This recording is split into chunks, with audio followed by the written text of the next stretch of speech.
Hi, today we're going to introduce how differentiation is used in motion problems. So let's start with a simple example. If you have a particle that's moving along a horizontal line and s of t right here represents the position of the particle.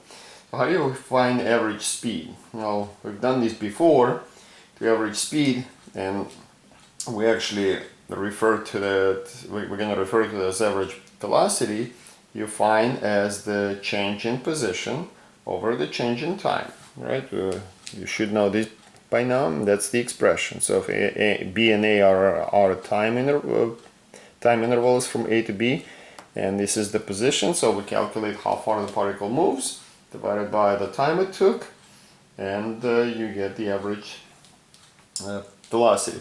I do want to address this really quick. So the speed and velocity are not really interchangeable terms. Velocity is a vector, and which means it has direction and magnitude. Speed is simply a scalar. Okay?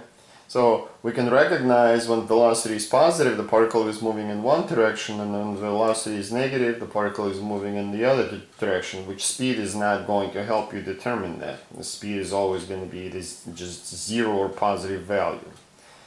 Okay? So what is the connection between them? Speed is always going to be the absolute value of the velocity, so that's why it's always going to be positive. Okay? So we will use the term velocity when talking about this unless there's a specific question to find speed. Alright, you can read some of this again if you need to. Alright, so how do we find instantaneous velocity? That is the velocity of an object at a particular instant. And just to help you understand, if you're driving a car for 4 hours and you drove 200 miles, your average speed is 50 miles per hour. But as we know, that does not mean that the velocity on your trip is going to be 50 miles per hour the whole time. But instantaneous velocity is when you're driving and you glance at the speedometer and you see at a particular time you are driving at 60 miles per hour. 5 seconds later it could change, it could be another number. Another 10 seconds later you might have to slow down and you might drop your velocity to 45. Okay, so how do we find instantaneous velocity? T equals c. We need to find the limit, because what we want is we want the time, the change in time, to effectively be zero. And you already should remember that expression. So the velocity can be calculated as the limit of the difference quotient here, which is the change in position, divided by the change in time as the change in time approaches zero. So this is actually the definition of S prime. So from here we can conclude that the velocity of an object is the first derivative of the position function. Okay? So here's some basic example. At this point we're assuming you already know how to find derivative, at least the basic ones. So the position of a particle moving along a horizontal line is given by this function here on an interval from 0 to 6. Find the velocity function. So to find the velocity function, the v of t is going to equal s prime of t, which is 4t minus 3, right? That's all it's asking you to do here. Find the velocity at 1.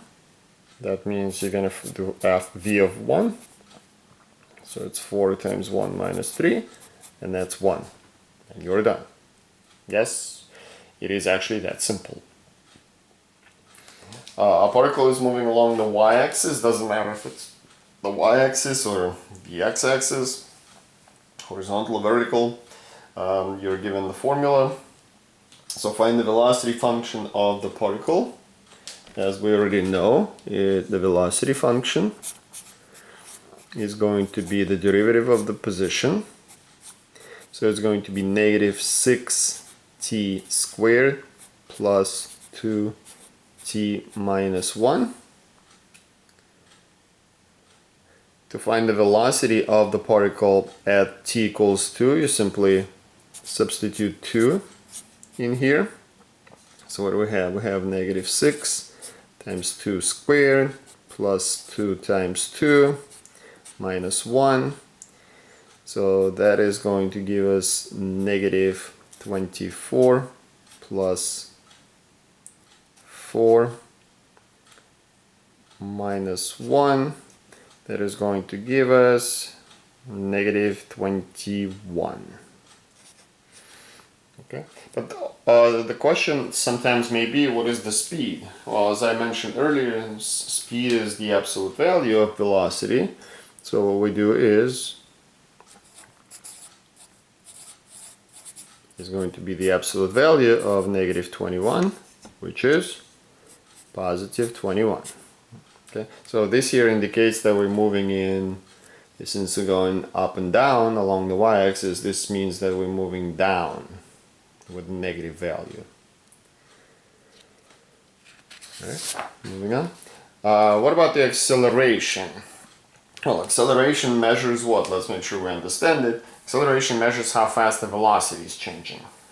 So to find the acceleration, you need to find the change in velocity divided by the change in time, and there you have it. If you want to find instantaneous acceleration, which is usually what it implies, then you have to find the derivative. So the acceleration of a function is the first derivative of its velocity. Okay, and so now we can summarize that the velocity, as we know, is the first derivative of position. The acceleration is the first derivative of velocity, which in turn is the derivative of position. So acceleration is the second derivative of the position function.